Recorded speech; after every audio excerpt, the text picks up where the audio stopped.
뉴욕 증시가 산타랠리를 지속하면서 마무리가 됐습니다.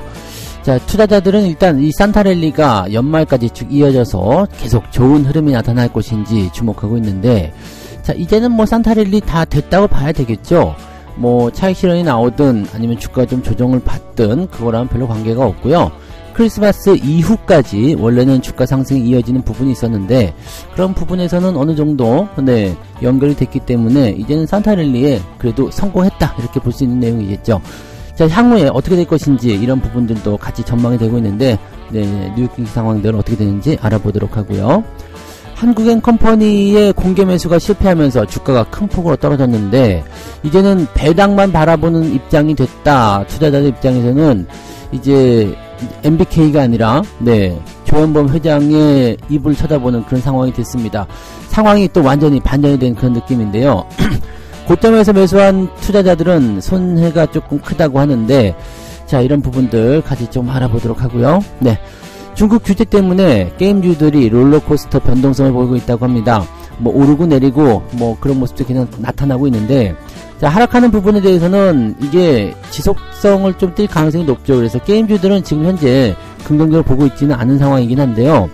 이게 규제가 완화됐음에도 불구하고 이런 상황이다, 뭔가 다른 근본적인 이유가 있는 거 아니겠는가, 이런 분석이 나오고 있는 거죠. 이 부분도 같이 알아보도록 하겠습니다.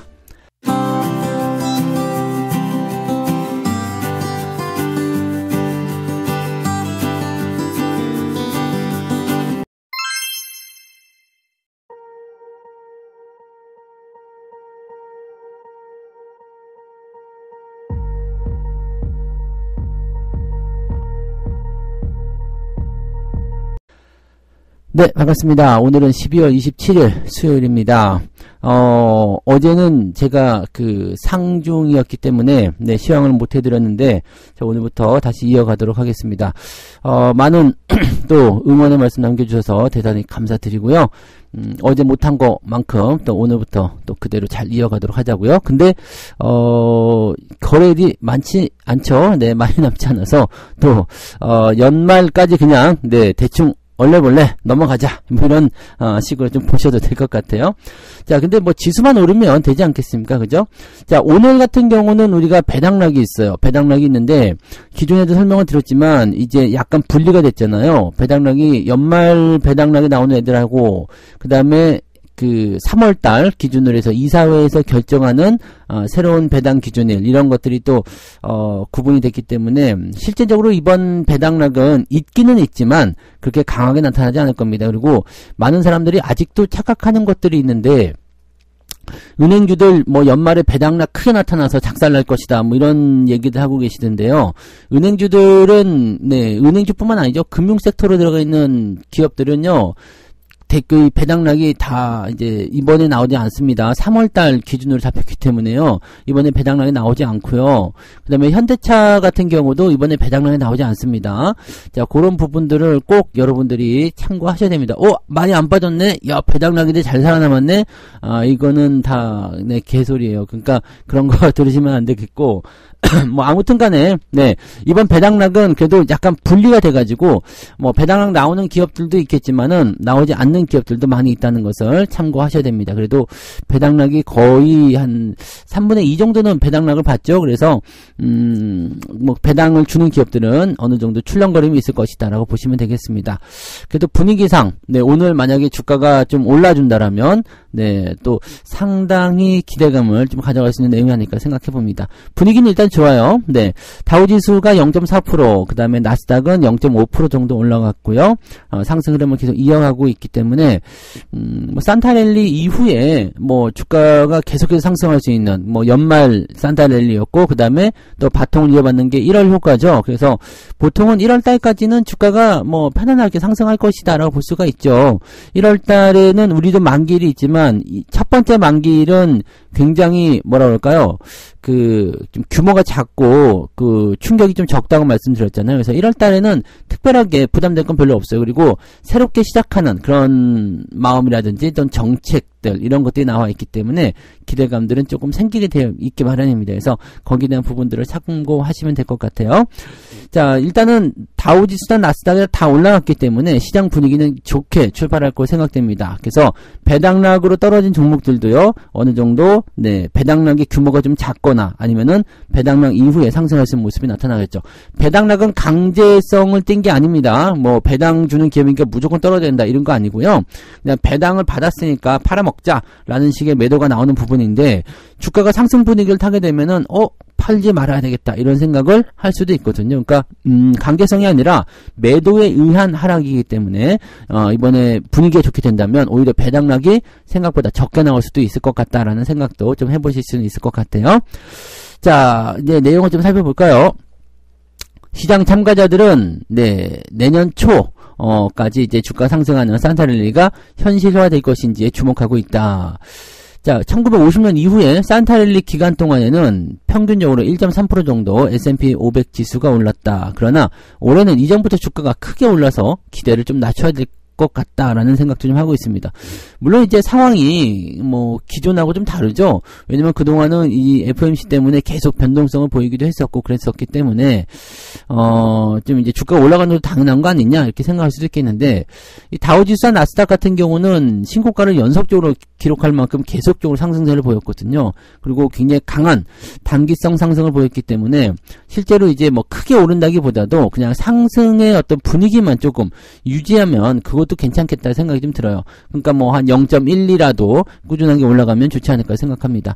일단 여전히 이 시장을 지배하고 있는 재료는 금리예요. 금리 인하를 이제는 언제 할 것이냐를 가지고 얘기를 하고 있는 모습인데, 연준 쪽에서 이제 댈러스 연준 총재, 이것도 옛날 총재네요. 로버트 전 댈러스 연준 총재는 중앙은행이 침체를 피하기 위해서 곧 금리 인하를 시작할 것을 예상했다. 이거는 이제 우리가 대부분 다 예상하고 있는 부분입니다. 금리를 많이 높여놨기 때문에 실질적으로 산업 전반에 걸쳐서 또는 기업들의 환경이, 또는 미국 같은 경우는 중소은행주들까지도 충격을 받을 정도로 변화가 좀 있었죠. 그러니까 이런 내용들을 본다면 이 상태를 계속 고금리를 유지하게 된다면 그 어떤 부담감이 더 가중될 수 있는 상황에 갈 수 있기 때문에 더 이상 견디지 못하는 상황까지 가기 전에 금리를 인하해서 부담감을 줄여줘야 될 것이다. 이런 식으로 얘기가 나오고 있죠. 또 지금 경제와 인플레이션이 완화된 흐름을 보여주고 있기 때문에 연준은 이것과 반대쪽으로 가는 그런 실수를 저지르고 싶어 하지 않을 것이다. 연준 입장에서는 눈치를 좀 많이 보는 상황이긴 하잖아요. 그래서 그런 부분이라고 보시면 되겠고요. 경제지표가 또 강하게 나타나면 연준이 또 버티기를 들어갈 수가 있는데, 지금은 경제지표가 강한 것을 떠나가지고 기업들이 버티냐 못 버티냐에 대한 부분이 될 것 같아요. 그래서 버티지 못하는 상태에서 경제지표가 좋게 나온다고 한다고 뭐 시장 분위기가 좋아진다거나 그러진 않을 것 같아요. 그러니까 연준이 이제 금리 인하를 조만간 하게 될 것인데, 그 시기가 이제 3월이냐 5월이냐. 저도 지금 생각하기에는 저는 5월 정도를 강력하게 보고 있는데, 최근의 분위기로 봐서는 3월 달에도 가능성이 충분히 좀 있지 않겠는가라는 생각이 좀 들기도 합니다. 자, 그래서 뉴욕 증시 전문가들이 무슨 얘기를 했냐. 증시가 모멘텀을 이어갈지, 이것이 투자자들의 관심사이기도 하지만 연말에 이익 실현을 이용한 그런 매도는 많이 나오고 있지 않다. 왜냐하면 기대감이 더 크기 때문이에요.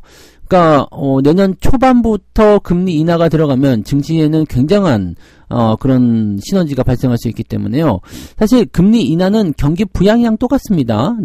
시장에 돈이 들어온다라는 식으로 얘기가 될 수 있기 때문에 금리가 그런 식으로 낮아지는 상황이 벌어지게 된다면 주가가 계속해서 상승할 수 있는 가능성을 볼 수가 있겠죠. 그러니까 경기 부양 기간에는 대체적으로 금리가 인하되는 시점, 그 시점부터는 금리가 인하되는 동안에 지속적으로 주가가 상승했던 것을 우리가 참고해 봤을 때 이제는 그 경기 회복과 함께 금리 인하라는 시너지를 같이 만들어낼 수 있지 않을까 생각해 봅니다. 내년도에 대한 기대감이 굉장히 큰 것도 여기에 있어요. 그래서 기업도 실적이 개선되는 과정에서 증시에 계속적으로 자금이 들어올 수 있기 때문에 거기에 대한 기대감이 좀 생기고 있는 거죠. 그러니까 이럴 때 주도주라든지 또는 그 핵심이 될 수 있는 종목들을 잡아서 끌고 가는 것, 그것이 제일 중요한 내용이 될 수도 있다는 것을 우리가 좀 참고하셔야 될 것 같긴 합니다. 자, 지금 상품거래소에서 얘기하는 부분들 보게 되면 네, 3월에 금리 인하 가능성을 82.9% 조금 내려오긴 했어요. 그런데 82.9%도 굉장히 높은 수치고요. 거의 확실시 된다고 볼 수 있겠죠. 만약에 내년 3월에 금리를 인하하지 않는다면 내년 5월에는 네, 금리 인하 가능성을 거의 100%로 잡지 않을까라고 생각합니다. 그래서 만약 그 연준에서 금리 인하를 시작하기 시작한다면 금리 인하를 하기 시작한다면 그렇게 된다면 금리 인하는 내년도에 뭐 4번 이상도 나올 수 있지 않을까 생각을 해봅니다. 그러니까 3월에 하게 되면 한 5번에서 6번까지는 가능해 보이고요. 5월에 하게 된다면 그래도 4번 정도는 금리 인하가 나오지 않을까. 연준의 어떤 그 발표치보다 조금 더 많게 나오지 않을까 생각은 듭니다. 그러면은 뭐 4번 정도만 하더라도 1% 정도 금리가 낮춰지는 거잖아요. 그러니까 4.5% 정도까지 금리가 내려갈 수 있다면 부담감이 많이 줄어들긴 하겠죠. 네. 자, 그래서 그런 정도 0.25를 거의 확실시 보고 있죠. 71%. 그다음에 0.5% 인하 가능성도 11%나 갖고 있는데 이렇게 빅스텝으로 밟지는 않을 것 같고요. 0.25씩 차분하게 내년도 상황을 보면서 갈 것 같고요. 그 후년도 2025년도까지도 금리 인하는 지속되고 2026년도 초반까지 금리 인하 계속된다는 얘기가 있었죠. 그러니까 그렇게 된다면은 네, 훨씬 더 네, 편안한 그런 주가 상승을 우리가 꾸준하게 뭐 좀 오랜 기간 동안 상승을 기대해 볼 수 있지 않을까라는 생각도 좀 해볼 수 있겠습니다. 그래서 뭐 시장 분위기는 괜찮고요. 오늘 우리가 잘 참고해야 되는 것은 배당락에 대한 부분입니다. 그래서 배당락이 아예 없지는 않기 때문에요. 이 배당락에 의한 그런 부분들, 그 다음에 증시 상황이 분위기가 좋게 나타나게 된다면 서로 간의 어떤 그 상충작용을 통해서 배당락이 크지 않은 그런 상황으로 진행되면은 좋지 않을까 생각합니다. 고배당주들이 대부분 뒤쪽으로 많이 빠졌기 때문에요. 뭐 충분히 네, 가능성을 높여볼 수 있지 않을까라고 생각은 해볼 수 있겠습니다. 네. 자, 두 번째 이야기 넘어갑니다. MBK만 바라보던 한국엔컴퍼니 주주들. 저는 이거를 그때 고점에서 2만원 이상이었죠? 그때 얼마였어요? 그래서 그 공개매수 가격 나올 때 그 가격대에서 다 팔아먹었는데 22,000원이었죠? 네. 그때 22,000원 했다가 24,000원 높였다고 그랬었죠? 근데 여기에는 이제 맹점이 있어요. 일반적으로 이제 공개 매수를 들어갈 때는 뭔가 가능성을 가지고 들어가잖아요. 가능성을 가지고 들어가는데 이거는 약간 좀 애매했죠. 왜냐면 지금 현재 이제 그 실권을 쥐고 있는 누구지? 네, 조현범. 네. 조현범 회장의 그 지분율이 뭐 40%가 넘게 많았었던 부분이었고, 그 다음에 또 조양래 회장까지도 추가적으로 지분을 매입해서 힘을 실어줬고, 또 뭐 우군들, 효성 첨단 소재, 한국 야쿠르트, 뭐 이런 우군들이 참전을 해주면서 힘을 실어주면서 경영권을 지켜냈잖아요. 그러니까 실질적으로 이제 공개 매수가 실패가 됐어요. 그러니까 공개 매수가 실패가 됐는데 여기에서 이제 MBK 쪽에 이제 또 관심이 쏠리는 거죠. MBK들이 공개 매수를 한다고 신청을 해가지고 시장을 이렇게 만들어냈으니까 뭔가를 해주지 않겠느냐. 공개 매수는 실패했더라도 그래도 어느 정도는 지분을 좀 사주지 않겠느냐. 라는 식으로 이제 얘기를 하고 있는 거야. 왜냐면 공개 매수에 참전을 하겠다라고 해가지고 이제 개인 투자자들이 뭐 안 하는 사람들도 있었겠습니다만 하겠다라고 한 사람들에게는 뭔가 그래도 보답을 좀 주지 않겠냐라는 식으로 생각하는 사람도 있더라고요. 근데 이건 없어요. 네. 왜냐면 MBK가 그럴 수가 없는 게 공개 매수에 대한 조건이 뭐였냐면 이게 실패할 경우에는 단 한 주도 사지 않겠다라는 조건을 내걸었어요. 그러니까 공개 매수가 실패했죠. 공개 매수가 실패하니까 어떻게 돼요? 네, 당연히 얘네들은 살 수가 없어요. 얘네들이 만들어냈기 때문에. 만약에 그렇게 했음에도 불구하고 주식을 사겠다라고 한다면 이거는 당연히 뭐라고요? 네, 불법이죠. 불법이기 때문에 참전을 할 수가 없습니다. 그래서 이렇게 되면은 MBK가 입장을 번복할 수 없기 때문에 이거는 뭐 방법이 없는 거죠. 그래서 지금 투자자들 입장에서는 공개 매수에 희망을 걸 수 있는 부분은 사라졌다라고 일단 보시는 게 맞고요. 주가가 좀 많이 내려온 상태죠. 그래서 뭐 24,000원에 네 24,000원까지 가지 않았네요. 그래서 23,700원 거기가 고점이었는데 거기서 매수하신 분들은 지금 16,800원까지 내려왔네요. 와, 이게 뭐 한 30% 정도 내려왔나요? 뭐 매도한 입장에서는 뭐 굳이 뭐 신경 쓰실 필요는 없겠습니다만 고점에서 매수하신 분들은 오늘 배당락까지 네, 맞을 상황이기 때문에 약간 좀, 네, 부담스러울 것 같아 보이긴 합니다. 자, 이 한국엔컴퍼니의 배당 금액은 얼마였냐면 800원, 주당 800원이요. 그러면은 지금 16,000원으로 계산했을 때는 얼마가 됩니까? 배당이 한 800원이니까 얼마 되는 한 5% 가까이 되나? 16,000원이면? 계산해보면 그렇게 되나요? 23,000원이면 계산 따로 다 해보세요. 네, 계산해볼게요. 800원 나누기 16,800원이라고 하면, 지금 거의 5% 가까이 돼요. 4.7% 정도 되는 거고요. 800원을 만약에, 고점에서 물린 분들, 22,000원이라고 생각한다면, 요 배당률은 3.6% 정도가 됩니다. 요 계산은 어떻게 한 거지? 시가 배당률이 2.4%였다. 이거는 뭐였지? 주당 800원이니까 일단 아무튼 이 계산이 여기는 나랑 틀린데 왜 그러지? 네. 주당 800원씩 배당을 준다 그러면 그렇게 되는 건데 아무튼 네, 각자 계산 좀 해보시기 바라고요. 배당금을 뭐 3%든 4%든 받게 된다 했을 때 여러분들이 그렇게 배당에 대한 그 수익률보다도 지금 깎여 내려온 게 많잖아요. 그러니까 퍼센테이지 봅시다. 뭐 금액으로 보지 마시고 퍼센테이지로 보게 되면 뭐 3%든 4%든 간에 배당금을 이렇게 진행을 하게 됐을 때 3% 4% 배당을 받는다. 오늘 배당 나겠다 해서 떨어질 거고요. 그 다음에 위에서부터 떨어져 내려온 부분도 보면 지금 30% 정도. 야, 그러면은 이건 뭐 배당 받아가지고 뭐 손실을 충당할 수 있는 부분이 안 되죠. 그러니까 여기서 지금 걸고 있는 기대가 뭐냐면, 야, 그래도 니네가 경영권 방어에 성공했으니까 고배당을 줘야 되는 거 아니냐. 이게 사람의 마음이 그런 거예요. 네. 나는 저기 22,000원에 네, 얘네들이 이제 뭐 싸움이 벌어져가지고 대박이 터지겠지라고 해서 그거 MBK 힘을 실어주면서 공개 매수에 참전하겠다고 생각했었던 개인 투자자들이 많았을 텐데 지금은 이제 그게 실패해버리니까 배당이라도 좀 주시면 네, 안 되겠죠. 네, 이렇게 공개 매수가 나올 때 이 상황을 딱 냉정하게 판단하셔야 돼요. 그래서 이거 얘네들은 지금 공개 매수가 이게 안 될 공개 매수인데 라고 한다면 이건 100% 실패예요. 거기다가 MBK가 조건을 내걸었기 때문에 요거는 무조건 고점에서 팔아야 되는 네, 그런 상황이 된다는 얘기죠. 그러니까 그 당시에 제가 공개적으로 다 말씀을 드렸을 텐데 그래서 다들 수익 내고 매도하셨으니까 뭐 그렇게 하시면 좋은데 만약에 안 되신 분들이라면 이거는 손실을 조금 감안하셔야 되고요. 주가는 일단 상승에 대한 포인트보다도 현재 저기렇게 많이 올라가서 또 공개매수 가격을 뒤집을 수 있는 가능성은 많지가 않죠. 다만 이제 시간이 지나면서 회사가 나쁜 회사가 아니죠. 그러니까 시간이 지나면서 서서히 회복해 나갈 수 있는 부분이 되기 때문에 이것은 뭐 장기적인 관점에서 봤을 때는 주가가 더 올라갈 수 있다 쪽으로 해석할 수 있는 거지 지금 당장 회복을 할 수는 없을 것 같습니다. 그래서 고점에서 단기 수익을 노리고 들어가신 분들은 결정을 내리셔야 될 것 같아요. 길게 보시면서 대응하시거나 아니면은 그냥 네, 손실을 감안하고 어떻게 좀 바뀌거나 이렇게 하셔야지 여기서 새로운 어떤 전략이 나타나서 뭐 판이 뒤집어진다 이거는 거의 없습니다. 그러니까 그런 내용으로 참고하셔야 될 것 같습니다. 그래서 그 부분 참고하시고요. 지금으로서는 네.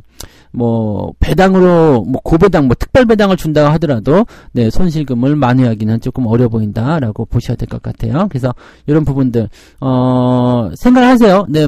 뭐 이것을 빨리 뒤집어서 다른 쪽으로 넘어가서 이렇게 하는 것이 유리할 것인지 아니면 배당을 받으면서 그냥 네 조정을 감안하고 에이 물렸구나 조금 올라올 때까지 기다리자 이렇게 좀 장기적으로 들어갈 것인지는 각자 판단을 좀 빨리 하시는 게 좋지 않을까 생각이 됩니다. 자, 그 다음에 세 번째 이야기 넘어갈게요. 이 게임주들 가지고 또 말도 많은데 중국 규제 때문에 롤러코스터를 타고 있다 이런 게임주들 이야기 증권사에서는 전망을 엇갈리게 내세우고 있다고 합니다. 최근에 이제 게임주들 상황 보시면 위메이드 네 뭐 계속적으로 변동성이 좀 있었죠. 그런 모습이고 그 다음에 데브시스터즈 뭐 크래프톤 넷마블 NC소프트 이런 것들도 약세를 보였다라는 모습인데 뭐 어제 같은 경우도 그랬나요? 네, 위메이드는 어제 어떻게 됐어? 어제도 내렸네요. 어제도 내렸다 봐야 되죠. 그러니까 반등을 조금 보이다가 좀 내리는 모습이었고, 계속 하락하는 모습이 좀 있네요. 그리고 데브시스터즈 데브 시스터즈 역시도 어제 전부 다 음봉이요. 크게 떨어진 모습을 회복을 안 해줬군요. 네, 크래프톤 역시도 마찬가지죠. 네, 회복을 못 해줬네요. 회복을 못 해줬는데 오늘 또 다들 배당락이니까 주가가 또 조금 떨어질 수 있는 상황이 연결될 수 있겠네요. 대부분 보면은 이제 위에서 급하게 떨어졌다라면은 반등이 좀 보여줘도 되는데 그거에 비해서 이제 사람들의 또는 투자자들의 그런 어떤 시각이 그렇게까지 좋진 않은 것 같아요. 자, 게임주가 급락한 원인은 중국의 온라인 규제 때문이다. 온라인 게임 규제. 어떻게 나왔냐면, 여러 번 충전하는 경우에는 보상을 금지한다. 그러니까, 한 번 충전해가지고 했는데 보상이 있었어. 근데 두 번째 하면 더 큰 보상, 세 번째는 더 큰 보상. 이거 없어진다는 얘기죠. 자, 그 다음에 경매나 투기 활동을 위한 값비싼 거래 제공 금지, 충전 한도 부과. 이 충전 한도 부과는 굉장히 클 것 같아요. 야, 니네는 100만원 이상 충전하면 안 돼.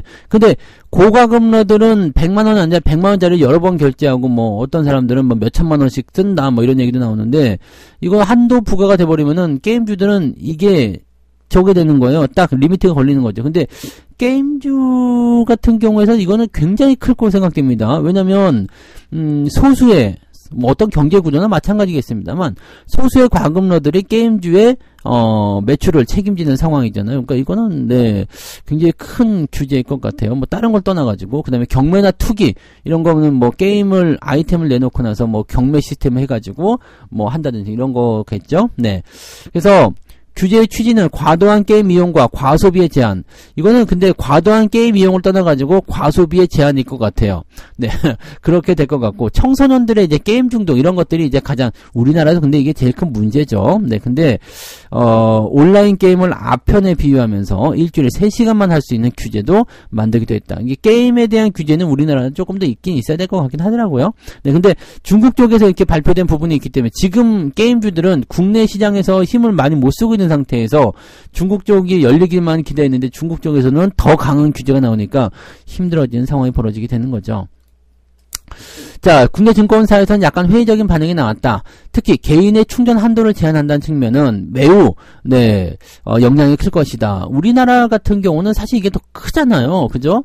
네, 뭐 10만원, 20만원씩 과금한다. 월 100만원씩 과금한다. 이런 사람들은 뭐 큰 문제는 안 되겠습니다만, 네, 몇 천만원씩 그냥 막 하시는 분들이 있잖아요. 근데 이런 거가 이제 게임사 매출을 대부분 끌어당기는데, 이게 그래서 초반에 많이 하잖아요.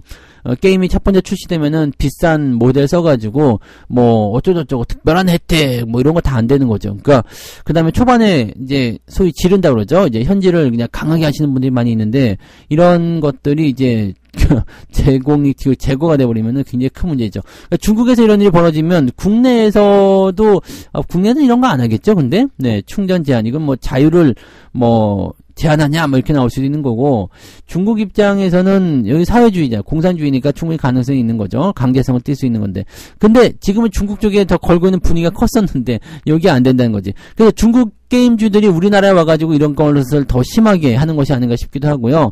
아, 참, 네, 게임주들은 이제 이 돈을 뽑아먹는 것보다 재미라든지 흥미를 유발할 수 있거나 좀 참신한 어떤 게임들을 좀 내세우는 게 중요하지 않을까 생각. 이게 컨텐츠가 중요한 거지. 대부분의 게임이 다 비슷하죠. 뭐 어느 날 뭐 주인공이 뭐 모험을 떠나가지고 뭐 악과 선의 뭐 선과 악의 어떤 갈림길에서 뭐 결정을 내리고 싸움을 하고 뭐 몬스터를 때려잡아서 무기를 얻고 다 똑같잖아요. 그러니까 이런 것들을 조금 다르게 네 해보는 것이 중요하지 않을까 생각합니다. 네, 이게 게임의 방향이 좀 달라져야지 되지 않을까. 그다음에 사실 이제 뭐 게임이 재밌고 그러면은 네 뭐 게임 충전도 할 수 있고 하는 거 같긴 한데 너무 또 이것도 네 세면 안 되지 않을까 생각합니다. 그래서 이게 게임 시장에 어떤 변화가 있기 때문에 진짜로 실력 있는 게임들, 뭐 재미가, 흥미가 또는 이제 정말 건전한 그런 식의 어떤 게임들이 나타나서 했으면 좋겠다 생각이 듭니다.